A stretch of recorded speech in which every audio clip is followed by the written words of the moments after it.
Hello guys. I hope you can hear me. Kind of a windy day today. It's December the 9th. We have pretty decent weather here. Excuse the mess back here. I got a lot of equipment from my job, um, which I don't mind. Love my job. Uh, this video here is gonna go a little bit into um, when I was growing up and the things that made me Alex. And I'm going to talk a lot about my mom. And I want everybody to know firsthand, I love my mom. I don't hold any grudges. My mom passed away 2 years ago. And, I miss my mom. I honor and cherish both my parents, even though we were in a very abusive situation, to say the least. So, my story begins 1972. I was born in New York Hospital. Um, that's in Manhattan. And we used to live in the Bronx, South Bronx, which is the Roughlands. I mean, back in the 70s and 80s, man, you was in the Bronx. It was rough. It was definitely gang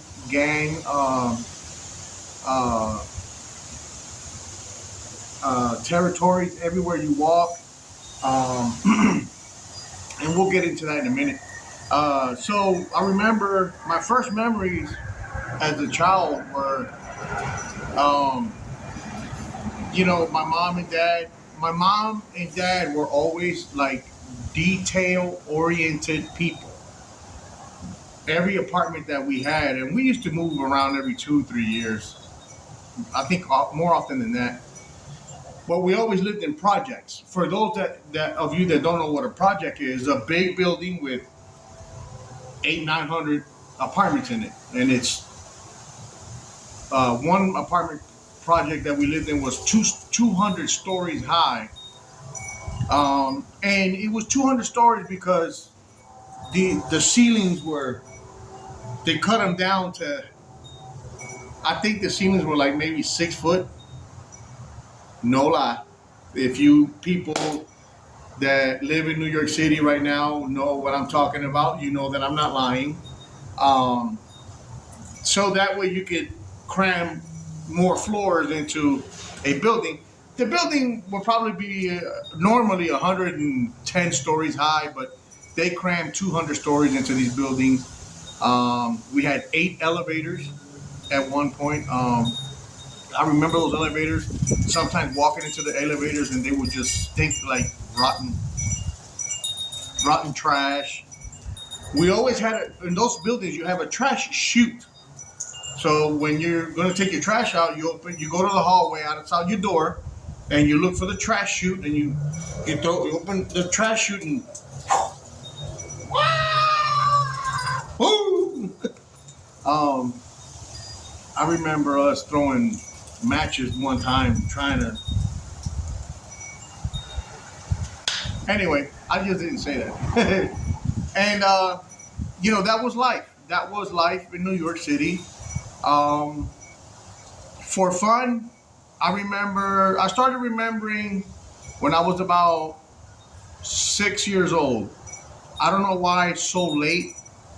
But like I was saying, my mom and dad were very detailed people. So every apartment that we moved to, they would repaint it. And then my mom had these like design rollers with little flowers and stuff. And you fill the roller up in your hand. It had a little I guess catch can, and the roller would pick up the paint. And after you painted the wall, whatever color you wanted to paint it, you could put a design, and it looked like wallpaper, like really cool. Like my mom was a beast at this, and she would paint, like decorate. You could buy the rollers. One would be like flowers, the other one would be like clouds, or the other one would be like moon and stars. It was awesome. My mom was and she kept this set for 30 years. Um,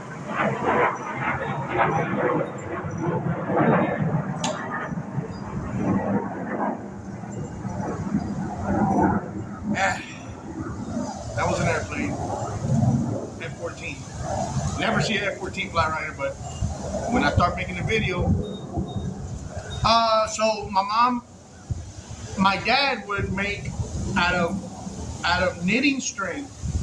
He would buy rollers of knitting string, and he would put nails on all the corners at about 10 inches separate, and he would tie the string from one from one side of the room to the other, and then tie it other like this. So there would be strings like this, and then strings like this, and then he would put records, like old vinyl records, inside, and it would just look cool. It's just different. Like you don't see that stuff anymore. You know, you used to walk in my mom and dad's house, and everybody was like, "Wow, what the? I want this. I want this." So that was the cool part about growing up. At the beginning, my mom and dad, they were very close. They were a pretty good couple. But being in the Bronx, a lot of violence. I was a very adventurous kid. When I was little, I hated being inside. And right now, I hate being inside. I hate being in there. Even though it's your home away, you know, it's your home. And you try to make it so where you can watch movies or come home, take a shower, and relax on the couch. That's not me. I am not that guy. I like to be outside. So, I mean, I enjoy a movie, you know, with your couple and all that. But to do it constantly, like every day, like a routine, that's not me. That's not me. So, I like fishing. I like camping. I'm a outside guy. Anyway, so I remember I would go outside hours. Man, the rule was when the street lights turn off, then you come home. So that's exactly what I did. Like, I had a big wheel. I would get on my big wheel, and if my mom and dad knew half of the distances that I used to go to, woo, I don't think they would believe me. But I used to go from 147th Ave all the way to 5th Avenue on my big wheel, and I was 6 or 7 years old. And that's a hike. You know, you get on your big wheel with one leg, and when you want to push it, and you know, you did what you did as a kid. I used to love going to old apartment complexes that were knocked down, that were demolished. I would love to go in those trash piles, and you would find vacuum cleaners and old TVs and heaters and stuff that you find in the trash, you know, and things that you go around trying to fix, you know. So yeah, I guess it still hasn't gotten out of me yet. So that was what I did for fun as a kid, by myself. I didn't have friends because New York was, you had to be careful who you let around your circle. You had to have that, you know, that alligator skin, so to speak. But I had fun by myself. Like, I would go, you know, trash diving, not dumpster diving, because we didn't really have dumpster back then. People would just make a dump pile, which was fun for me as a kid. I remember stepping into paint cans and getting paint all the way in my shoe, and I remember I stepped on a nail one time and I got beat bad for that.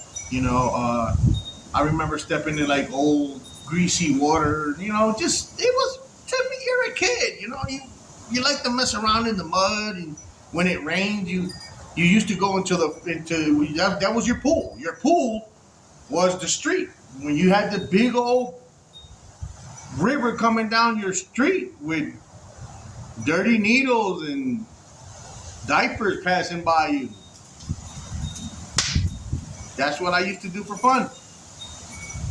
You know, and in the summertime, you got thirsty. There was always a water hydrant, for, you know, the fires. A lot of people call them different names. In Philadelphia, they call them water plug.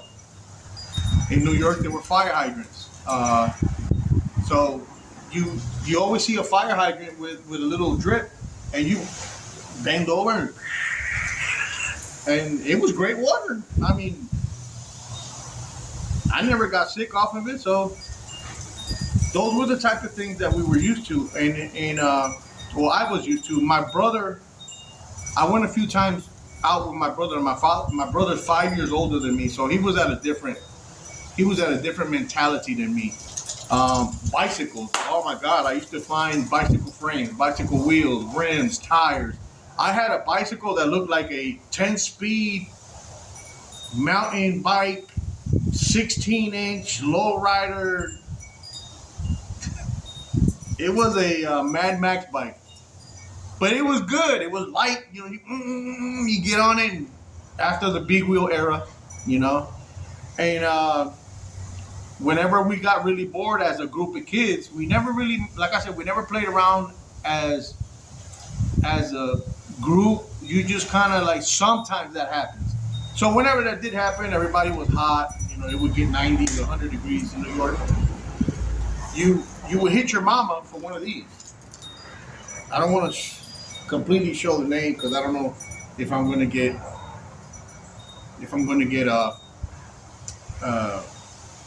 I don't know what YouTube calls that, audited or something, whatever. But you get you a can of beans. I'm gonna show it to hell with it. You get you a can of beans, and you obviously, we didn't have this commodity back then where you could just, no, we had a can opener, and then usually you'll find one in the trash. Your mom used it the day before, and you will scrape the bottom off of this. You would scrape the bottom off on the concrete.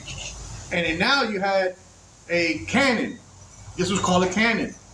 So when the fire plug is all the way open and you got water just spewing out, you could put this go around the fire plug, and you could aim, and you could just piss people off, wet their cars, wet them.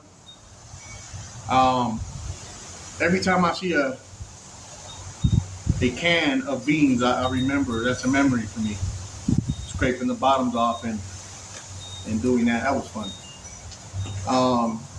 That was part of being a normal kid. I also remember long walks with my mom, going like to the welfare office forcefully because I hated. I've never liked being around crowds, and going to the welfare office in the 70s, woo! It was usually a big factory building with a bunch of offices and no computer because everything was kept on pencil and paper, and you had a folder, and when you go in this building, you have to find out where that folder is, what desk has it, who has it, and usually that was an all-day thing. I hated it. My mom hated it. But we usually my mom would buy me she'll be like, you know what, since we went through all of that just now, let's go get a pizza, me and you. Me and my mom had some good times when I was a kid, just me and her by ourselves. But my mom has a dark side, and I'll get into that in a minute. And I used to love that about my mom. And like I said, I'm not here to beat up on my mother, because I know a lot of people have moms and dads that are just like what I went through. And I'll feel for you. I really do. This is not to make my mom seem like an evil person. My mom was very abused. My mom was abused and raped by her stepdad, and abused and raped by men all her life. My mom was a very beautiful woman.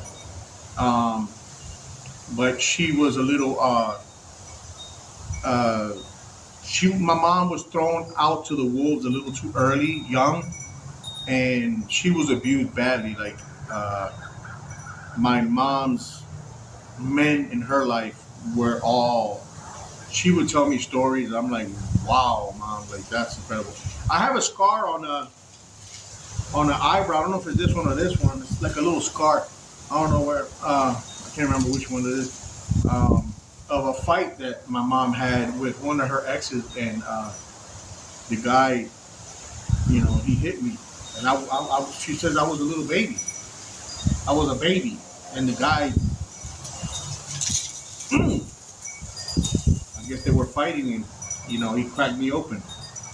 That type of abuse sticks with you. So, like I said, I'm not here to beat up on my mom. I love you, mom. I miss you. Uh, but I'm just here to say, things that happen to me unnecessarily. So, anyway, like I said, these videos are about me. Um, Family members, if y'all don't like what I'm about to say, you can turn it off at this point. I'm sorry. I don't mean to offend you guys. I know you guys are watching. Um, but this is the truth. This is the ball out face, God honest truth. So anyway, I used to love my mom would be like, you know what, let's go get us a pizza. And oh man, let's go get a pizza. And that was the good times with my mom. Christmases were very beautiful times with my mom and dad. Back in New York, it's about to change. Um, and we celebrated, the birthdays and the holidays, and they were Halloween. We were trying to be American like crazy, and it was great. I loved it. Me and my older brother sometimes would be around. Sometimes he ran away. He didn't come back. Um, he had issues with he had things that were going on in his life on the street with gangs. New York City at this time, gangs were running everything. The mafia, the Italians were running pretty much all New York. Um, so you had to be careful where you went, man, and you had to know your boundaries. Um, so one day I'm like 8 years old, 8 or 9, and my mom and dad tell me like every other Saturday, go to the store with our building. The store was attached to the building. It was a corner store. So go to the store, and I remember that right now. He said, go get you a dozen eggs, ham, $1 a ham, $1 in cheese, and that used to be a big old, you know. Excuse me. Get you $1 ham, $1 cheese, and get you a loaf of bread so we can make breakfast. We're gonna have scrambled eggs. I remember like right now. I said okay. So they gave me a $20 bill. $20 in 1976. No, no, no, no, no. I'm sorry. 1978. This was 78. Yeah. So I was 6, 7 years old. I was a toughie. And I go down to the store, and I got 2 little bags. Oh, and orange juice. So I got my 2 bags, and these 2 guys were watching me this whole time, and I knew them from the neighborhood as Dumb and Dumber, no good and no gooder. So I didn't really pay them no mind. I'm a little kid. I got distracted, really fast. So I'm on my way back up to the apartment complex. Now we're on the 102nd floor, and the elevator that I wanted to get on, because the other ones smell like pee and smell like trash and poop, they didn't work. I didn't want to get on them. The one that I wanted to get on wasn't working. So I'm starting to climb the steps. I'm climbing 102, and about the 13th floor, they held a gun to my head. They stopped me. One guy punched me straight, right in the nose, and so my nose started to bleed. And I didn't say anything throughout this whole thing.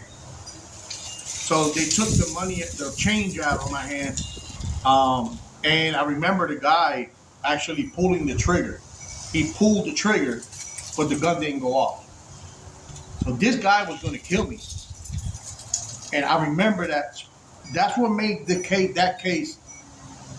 That was the interest in the detective that handled that case, was that the guy actually tried to. He said, "You heard the gun go?" I said, "Yeah, I heard it." I seen him. I'm a little kid, and back then we didn't have access to video games with guns.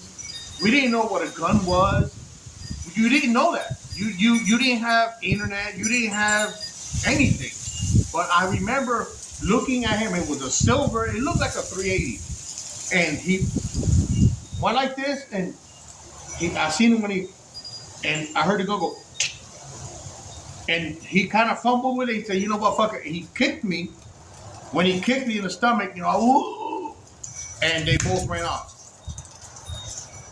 That's where my parents said, "We are leaving New York. We're done with this. We are done." Like a month before, my uncle, which is passed now, got robbed for his chain and his bracelet. So they were already on edge about that. Some of the fighting between my mom and dad has started already. I just didn't know how bad it was going to get, how severe it was going to get. So my mom and dad decided, no, we're leaving New York. So we had an uncle. My dad has 10 brothers and sisters. So we had an uncle on my dad's side that was living in Lancaster, Pennsylvania.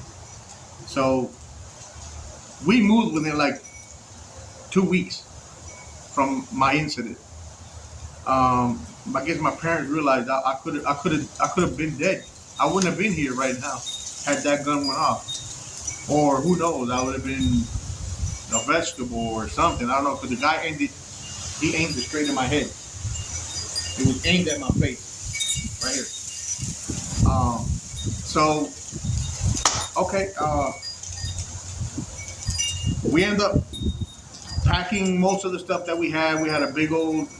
Back then it wasn't U-Haul. It was called La Rosa del Monte, and my dad used to work for that company. So we get a big old truck. We pack up everything. I'm happy to go because I'm tired. Not tired. I like New York because I was able to be a little adventurous kid. I just didn't like the finance part of it, obviously. So we pack up and we move to Lancaster, Pennsylvania. What a different animal. When you move from a major city where like everything is hustle and bustle, and you move to somewhere where you don't see not even the squirrels come out of the tree. Like the squirrels are like, I hated it. I completely hated Lancaster. Even though I kept it to myself. I never gave my mom or dad a reason to worry about me. I tried not to. Even though I was young, I knew that I didn't want to pressure them because their relationship was getting more and more physical. And I'll get into that in a minute of some of the horror stories. So we went to Lancaster, and I'm able to take. I found a green machine. I don't know if you guys ever remember what the green machine big wheel used to look like. It had two levers right here, and you could turn the back wheels. And I always put a piece of a bicycle inner tube on my big wheel main tire, so the tire wouldn't wear out as fast.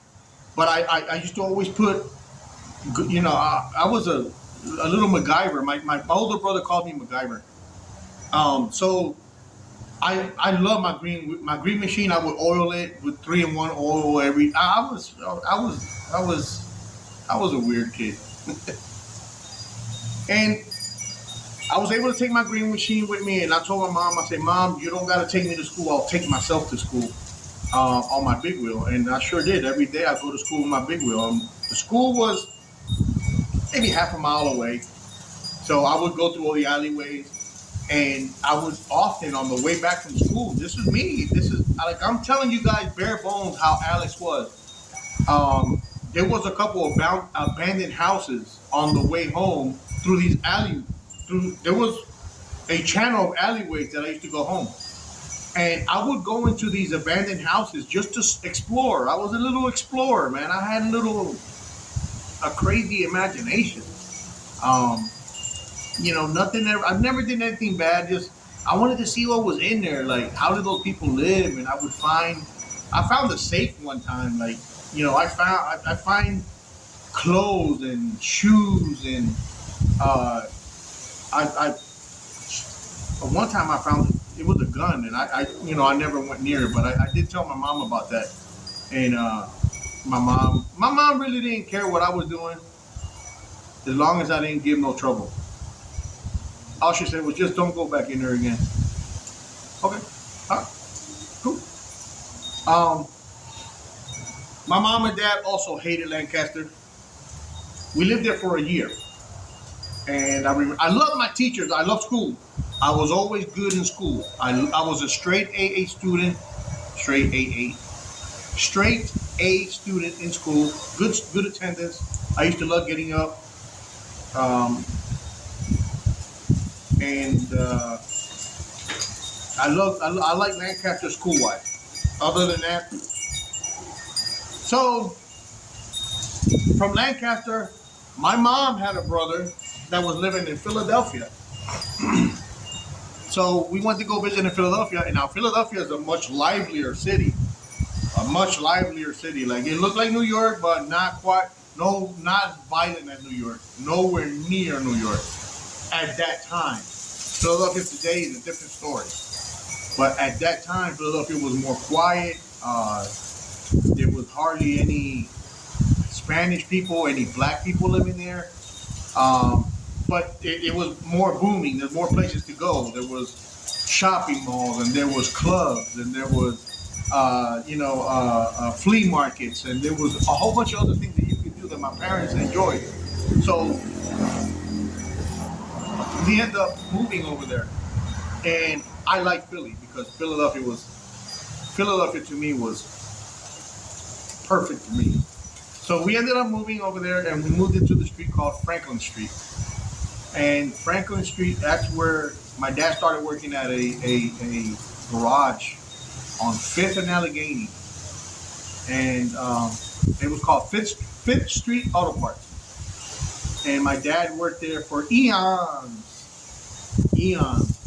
and that's when my dad started to fuck up. I love my dad. I respect my dad. He's a totally different person today. My dad is still alive. He's fixing to be 90. So, it's life. Life for them, my mom and dad. In my prior videos, I say they should never be together, and this is about the time that everything changes.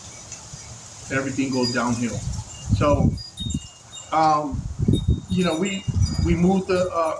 My dad starts working at Fifth and Allegheny, and he starts meeting females. And I guess my dad's hormones. He don't know how to. He didn't know back then how to keep them in place, and he starts having multiple females as little escapades. And my mom finding these things out. Everything comes back to my mom. My mom starts drinking more. My mom's been a drinker since day one and a smoker. My mom and dad were chain smokers. Um, my mom now that pushes my mom to more of this and more of this, and her behavior starts to change to somebody I didn't know. And I always say before something like that happens, you need to get out of that situation. Before somebody mentally changes you, you need to rearrange your avenue. So my mom didn't do that. My mom was so in love with my dad, she didn't want to leave him.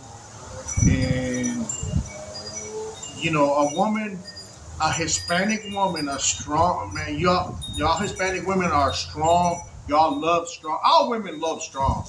Y'all really do. But my mom was like overboard, and uh, it made her change to a monster.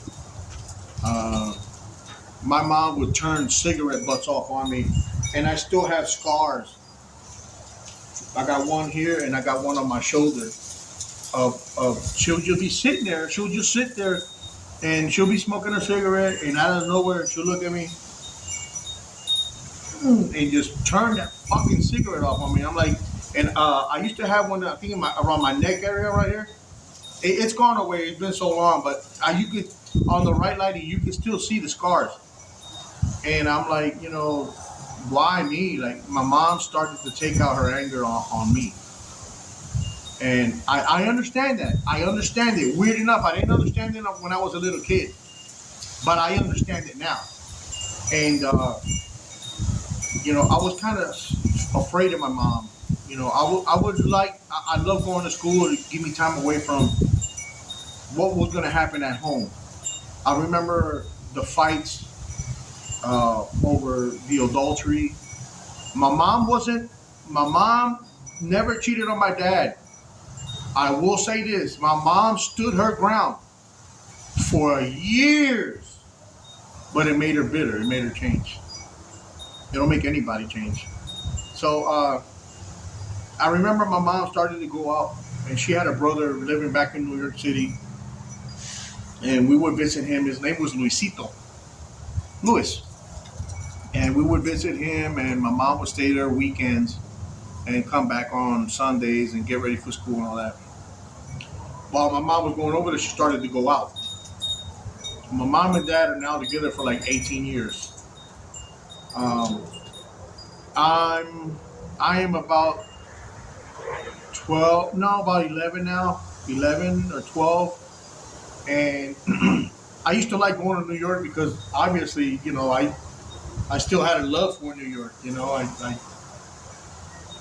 Even though I would get cramped up in an apartment because my mom and her brother would leave to clubs, and they would be clubbing all night. That's when my mom started to be unfaithful back to my dad. And I've seen a lot of things that I shouldn't have seen, and it made me bitter. It made me start to change as a kid. And I started not to like my parents at that moment. Even though I would never say anything, I would never disrespect my parents.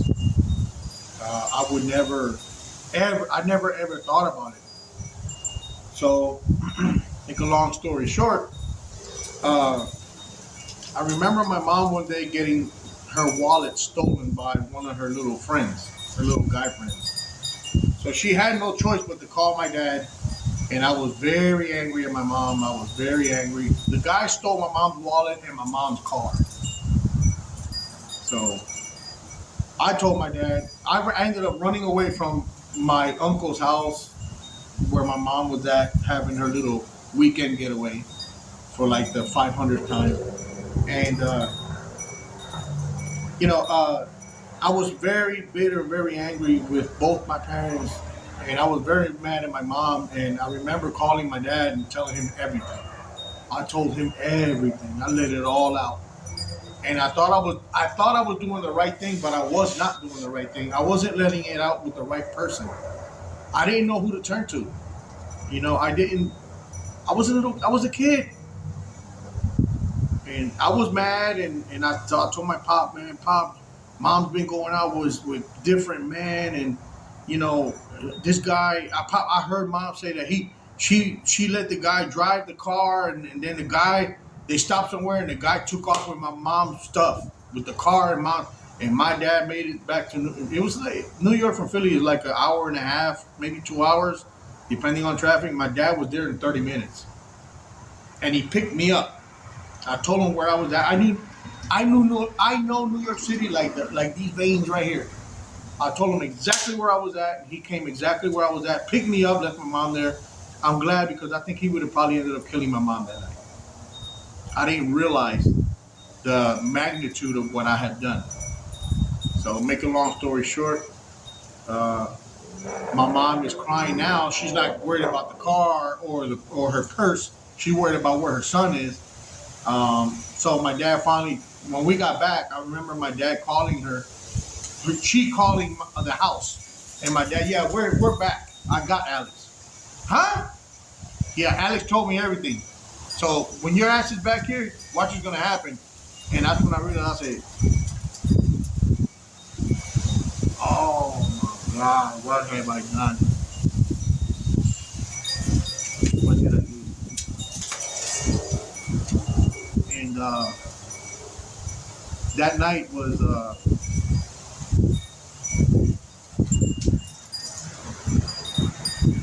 it was horrific. My dad ended up beating my mom, uh, broke her ribs, broke her nose, gave her 2 black eyes. And I remember just how he would, just the sounds of the beating, just the, like if she was a man. And man, you guys that ever go through something like that, uh, I'm with you. I felt like I wanted to die because I did that. I did that. And even though I know I knew then I would never ever do that again, you know, it was a mistake on my part. And my mom would never call the police on my dad. Like, sometimes I wish she would have, you know, teach him a lesson. But she wouldn't. She would just hide for a month or two until she went to the hospital. And she said that some guys at a bar came out of an alleyway and beat her up, tried to take her money. And she made the story work out in New York City somehow. But that's not what happened. What happened was my dad damn near killed my mom. And my mom and dad would destroy the whole house. Beautiful house that they worked so hard to fix. You see plates flying and sofas flying in the air, and I mean it looked like a war zone. And I'm just sitting there crying and crying and crying and wanting to run away. And yeah, it's a hard situation for anybody. But it got worse than that, believe it or not. So now my mom and dad, instead of going out their ways every weekend, now they wanted to stay together every weekend. I don't know how my mom forgave him for that. He was being adulterous too. So, I mean,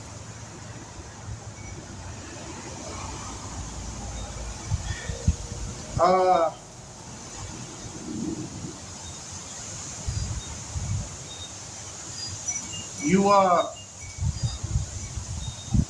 grow to be afraid of your parents,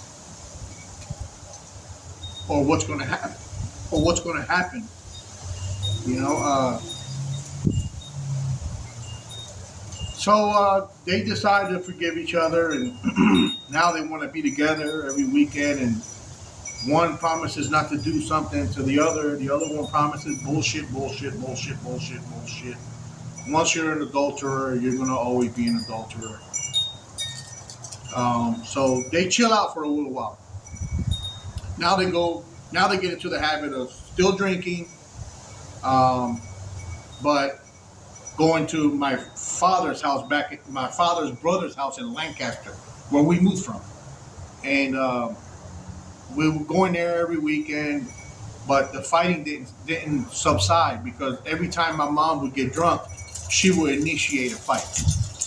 And I would admit, my mom would initiate a fight, like, you know, out of nowhere. She would get mad, you know, you packed the fucking bar! You fucking asshole! And then my dad, like, would be calm.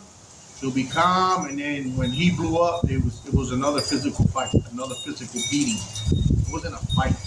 My mom was no match for my dad. My dad was this big, strong dude, and my dad was a mechanic. He would lift motors and transmissions onto benches. A little 130-pound woman is no match for a man that size, you know. And the beatings were just horrific. I don't know why my mom permitted to get beat like that. Until one day, my mom caught my dad in the ladies' living room. My mom told me, get in the car. Not funny, but I mean, what can you do about it? My mom says, Alex, get in the car. Somebody had told my mom that my dad was in this lady's house. And my mom found out where the address is. So my mom drives to this lady's house.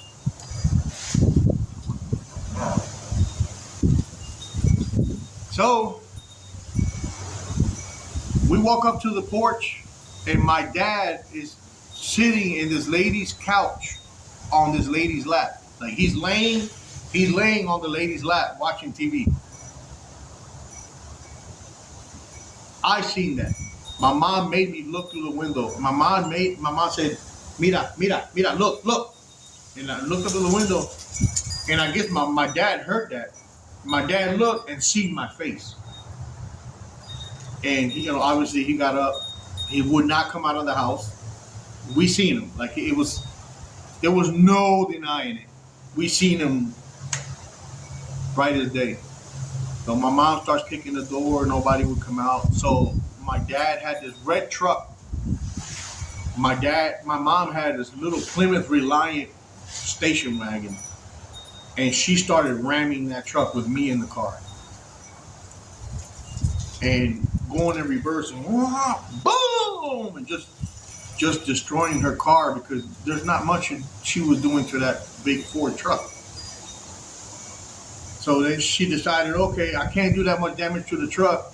Well, she ended up doing a lot of damage to the truck. So she's speeding down Duncannon Avenue in Philadelphia, and she knocks down. We had a garage on Duncannon Avenue, and my mom knocks down the gate, steel gates with her car. Just ran the gate down. I'm talking about these gates are humongous, 12-footers, and she knocked them down, and she knocked the 3 garage bay doors. She ran through them, and man, I'm gonna stop it right there, and continue the story of my little upbringings, and that's really only the tip of the iceberg for where all this stuff goes. And like I said, these videos are for me; they're not for anybody else. So if you feel some type of way, you can just watch something else on YouTube. These videos I'm leaving because I want people to know things that I had to go through and what made me what I am today, so to speak. So I'll pick it up right there on the next video, guys. Hope you guys enjoy. Please subscribe, click like, and leave a comment, whether it's good or bad. Either way, I can take it. I'll see y'all later.